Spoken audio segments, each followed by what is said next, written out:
Welcome to my YouTube channel, Tony Su Vega, your feng shui guru and paranormal expert. Ang icon o estatwa ng Holy Trinity. Ang sinasabi nating Holy Trinity ay yung magkakamukhang lalaki na pare-parehong balbasin at mayroong mga nakapaligid na anghel dito. Ang Holy Trinity ay isang lihim na estatwa o icon.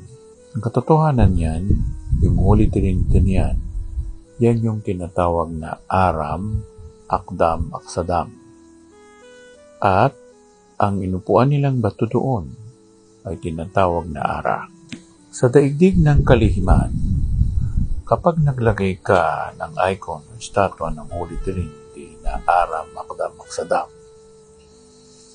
yun ay nag-iimbita ng bisita o matinong bisita o isang bisita na maaari mong pagkatiwalaan at hindi kagagawan ng kalokohan o kasamaan.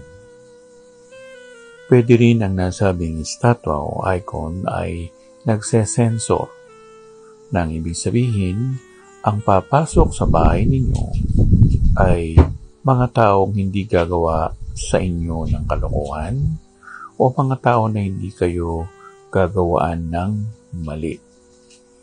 Kaya nga, mas magandang maglagay nito lalo na sa sala, malapit sa pintuan.